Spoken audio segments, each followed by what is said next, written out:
In 2016, some soldiers were killed in Borno. They had been ambushed and killed.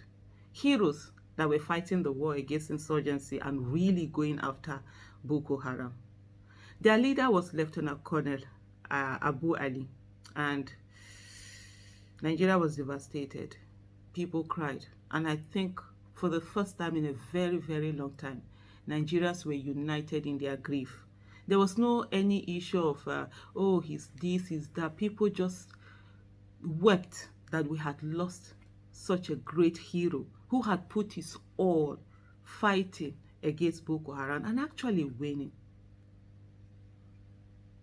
For the first time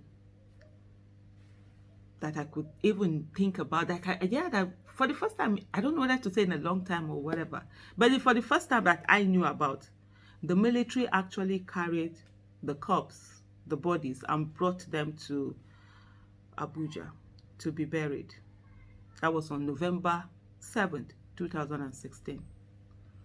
On that day that Nigeria was weeping, and these heroes, these soldiers were being buried in Abuja, the president, Muhammadu Buhari, went to Edo State to campaign for votes. He chose what is always most important to him, which is the votes rather than human lives. And yesterday we saw it too. The chief of army staff who died in active duty was buried, and the president was nowhere to be found. The chief of army staff died on active duty. He wanted to go to the passing out parade, and the president wasn't there. You would think that a sensible commander-in-chief would be at that burial, would be charging soldiers and saying to them, we are all together in this. Let them know that if anything happens to them, that the nation will be there for them. You want soldiers to go and be at the war front, putting everything for you. You want them to be motivated. When, first of all, you don't even pay their allowances. You don't take care of them the way you should take care of them. You don't give them equipment the way you take care of their equipment. And then their leader dies, and you're not there. So if they die, who is going to be there? When even the number one person and the army, the chief of army staff, and all the generals, and all the soldiers have died, and you're not there. It is so sad that Nigeria does not have a chief of CNC, a commander-in-chief. It's really sad.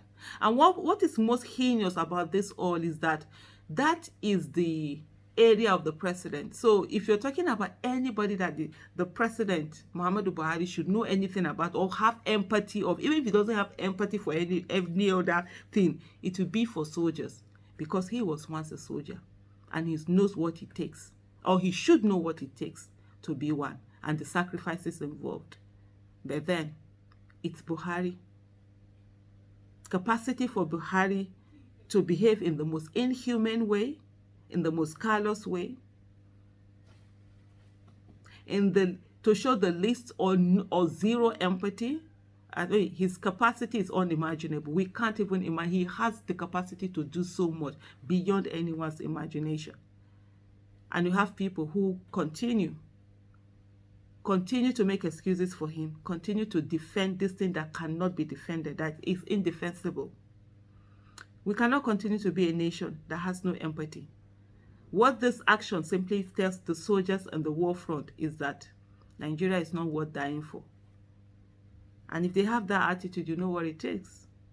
You and I will be the ones that will suffer at the end. We're already suffering it anyway. That's why this insurgency is taking its course. We cannot continue to be a nation that is uncaring. And we cannot continue to reward bad behavior. Because the more we reward bad behavior, the more the bad behavior will be exhibited. And that's what we have gotten from Buhari. Buhari's bad behavior has been rewarded so many times that he has continued to behave badly. It needs to stop. Think about that. It really does need to stop.